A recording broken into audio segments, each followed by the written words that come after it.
So dear friends, आज हामीले next सेटलाई discuss गर्न गइरहेछौँ। सो यो सेटमा चाहिँ पहिलो क्वेसनमा छ हाम्रो कि a body A of mass 4m moving with speed v collides with another body b of mass 2m at rest. The collision is elastic. The fraction of energy lost by colliding body is भनेर भनेछ।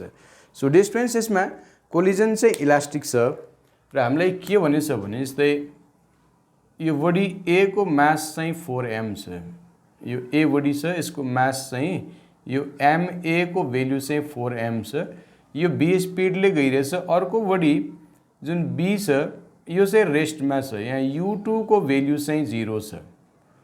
So distance यहाँ u1 भनेर हामीले यहाँ b भनेर भन्यो यो छ।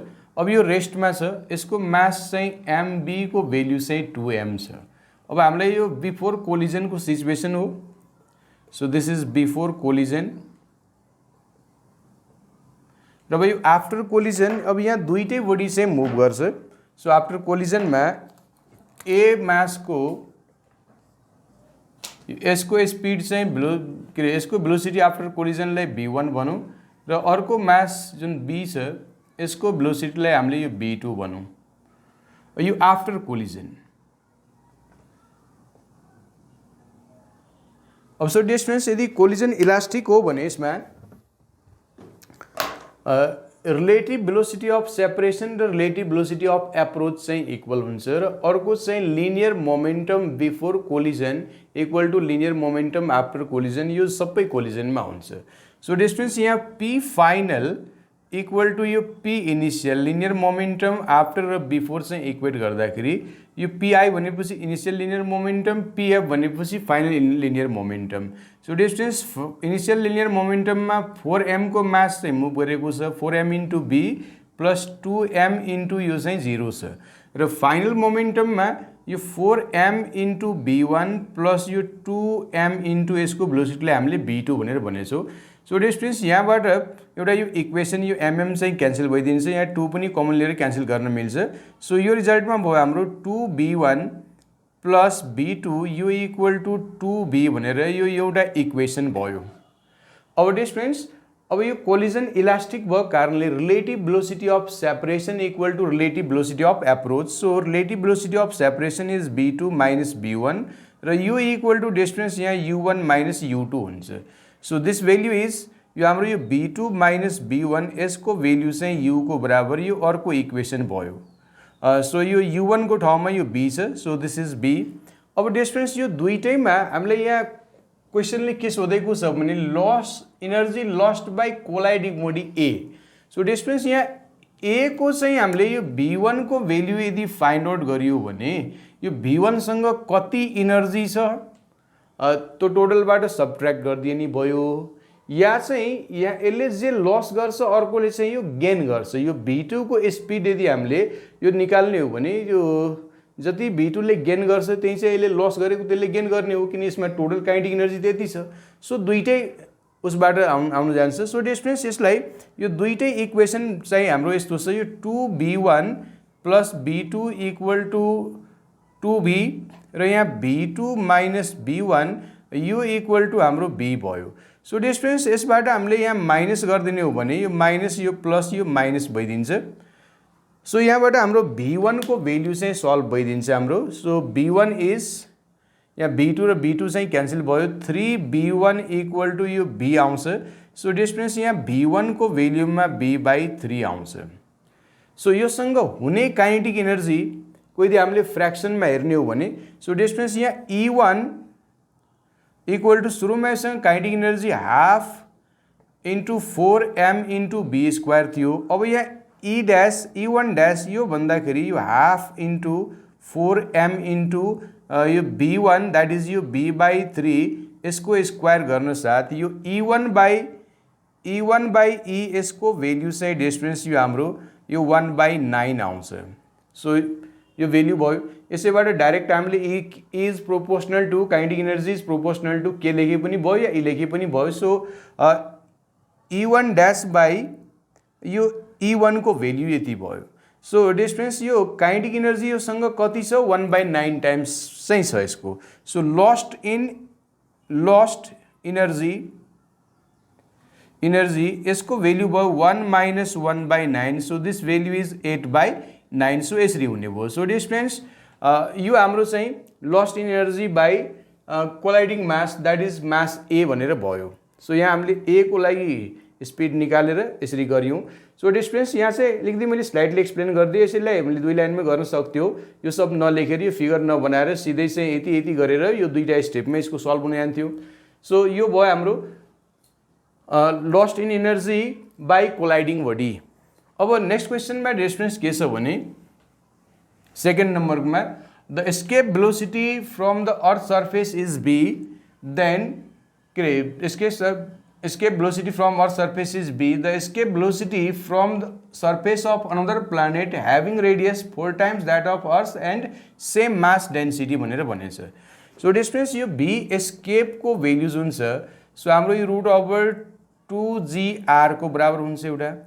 अर्को चाहिँ यसकै g र मास र उसको टर्ममा रेडियसको टर्ममा √2 M/r हुन्छ। यही m को ठाउँमा डेन्सिटी इन्टु भोल्युम रो इन्टु 4/3 πr³ यो राखिदिन्छौँ भने सो डिस्टेन्स यो भेल्यू चाहिँ √8 π/3 ρG यो r² यो भेल्यू पाउँछौँ। सो डिस्टेन्स यहाँ चाहिँ 3 डिफ्रेन्ट फर्म्समा भयो। अहिले हामीले रिलेट गराएको छ के अरे यो रेडियससँग, रेडियस चाहिँ 4 टाइम्स भएको छ भनेर। सो बी एस्केप इज अहिले चाहिँ हामीले यो रिजल्टलाई युज गर्छौँ यो बेला, किन हामीले सेम डेन्सिटी र रेडियससँग रिलेट गराएको छ। सो डेन्सिटी बेला फर्ममा चाहिँ जान्छौँ। So distance V escape is proportional to R यो हुने भयो। यसबाट हामीले हेर्दाखेरि यो V escape equal to √r यहाँ आर चाहिँ रुटभन्दा बाहिर भयो 8 π/3 ρG। त यो constant V escape is directly proportional to R. त V escape of another planet to B escape on Earth इसको ratio. So B escape of planet to B escape of Earth यो equal to R of planet by R of यो Earth यो हुने भयो। So this value is यो चाहिँ 4 times the radius of अर्थ छ 4 times RE। So distance यो ratio चाहिँ हाम्रो 4 टाइम्स भयो। So B escape for planet is 4 times the B escape for Earth। So this value is 4b चाहिँ हुने भयो। सो डिस्टेन्स यदि यसमा अर्को यदि फर्म चाहिँ जी र आरसँग रिलेट गराएको भए यसरी जान्थ्यो, माससँग रिलेट गराएको भयो यो रिजल्टलाई हामी युज गर्थ्यौँ। So this is the answer of यो सेकेन्ड क्वेसन। सो फर्स्टको एन्सरमा चाहिँ 8/9 थियो, सेकेन्डमा चाहिँ यहाँ डिस्टेन्स यो 4b हुने भयो। यसपछि थर्ड क्वेसनमा छ a couple produces. So distance यो कपलले के चाहिँ प्रोड्युस गर्छ त यो कपलले हामीले जान्नु पर्दा यो कपल भनेपछि equal and opposite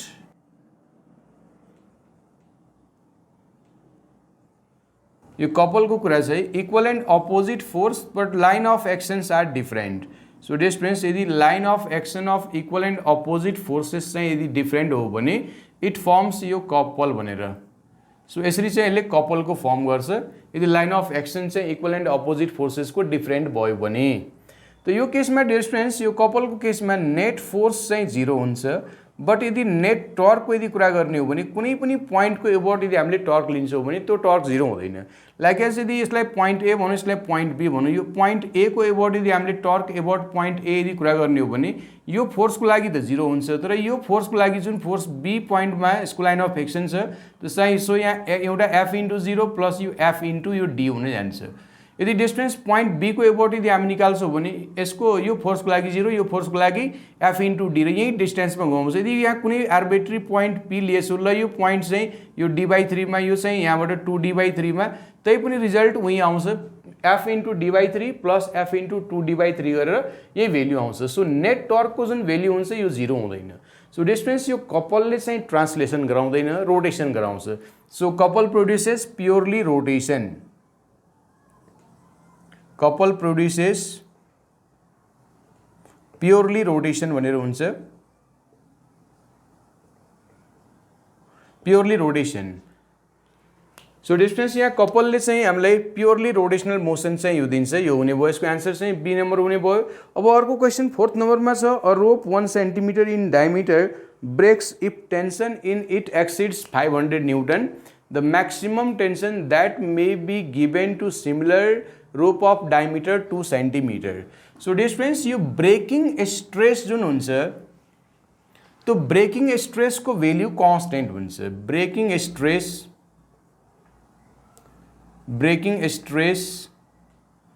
is constant for a material of wire, is constant for a material of wire। So distance कुनै एउटा वायरको लागि ब्रेकिङ स्ट्रेस जुन हुन्छ नि, यो चाहिँ कन्स्टेन्ट हुन्छ। अब स्ट्रेस हो यो, ब्रेकिङ स्ट्रेस भनेपछि यो फोर्स बाई यो एरिया हुन्छ। So breaking force F breaking is directly proportional to area, that is proportional to r square भनौँ या डी स्क्वायर भनौँ। तो सो डिस्टेंस यो F2 बाई F1 यसको वैल्यू निकाल्नु पर्दा यो चाहिँ D2 by D1 yeah R2 by R1, यो D2 बाई D1 को स्क्वायर या और R2 बाई R1 यसको स्क्वायर यो लेख्छौँ।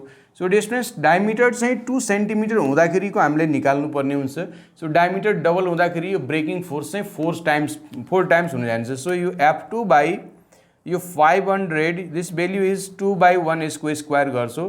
सो दिस इज यो 4 टाइम्स। सो F2 इज जुन डिस्टेंस हुन्छ यसमा यो 500 इंटू 4 गर्दा यो 2000 न्यूटन हुन जान्छ। सो यसको एन्सर चाहिँ 2000 न्यूटन हो। अब नेक्स्ट क्वेसनमा के छ भने distance, a constant force acts on a body of mass 0.9 kg at rest for 10 second if the body moves a distance of 250 metre the magnitude of force is भनेर भनेछ। So यसमा force को value निकाल्नु पर्यो र distance यो force चाहिँ constant भनेछ। सो फोर्स कन्स्टेन्ट हुँदाखेरि यो एफ कन्स्टेन्ट हुँदाखेरि फोर्स कन्स्टेन्ट हुँदाखेरि ए चाहिँ कन्स्टेन्ट हुन्छ र यो ए कन्स्टेन्ट हुँदाखेरि हामीले इक्वेसन अफ काइनेमेटिक्स चाहिँ युज गर्न पाउँछौँ र यो F equal to M into A गर्नुपर्ने हुन्छ। अब डिस्टेंस यहाँ चाहिँ हाम्रो यो बडी एट रेस्ट छ, यू चाहिँ 0 छ। यसमा हामीले डिस्टेंसको इन्फर्मेसन छ 250 न्यूटन के अरे मिटर र टाइमको इन्फर्मेसन छ 10 सेकेन्ड। सो डिस्टेंस यहाँ एस इक्वल टू हामीले यो UT plus half eighty square यो रिलेसन युज गर्छौँ र बडी रेस्टमा छ, यो टर्म नै हाम्रो 0 छ। सो डिस्टेंस यहाँ जुन टाइमको रिलेसन आउँछ, टाइम इज 2s बाई के अरे जुन एक्सलेसनको भेल्यू आउँछ यो A is 2s by T square हुने आन्सर। सो 2 इंटू 250 बाई यो 10 स्क्वायर हुने भयो। सो दिस इज यो 5 मीटर पर सेकेंड स्क्वायर यो एक्सलेसन आउने भयो। सो डिस्टेंस यदि एक्सलेसन मात्र निकाल्नु परेको भयो यो आन्सर हुने जान्थ्यो। अब फोर्स निकाल्नु भने चाहिँ मास चाहिँ बडीको चाहिँ 0.9 kg छ, 0.9 इंटू यो 5 गर्दाखेरि so answer is 4.5 Newton. So distance यो सेटको चाहिँ हाम्रो एक्सप्लेनेसन भयो। Thank you.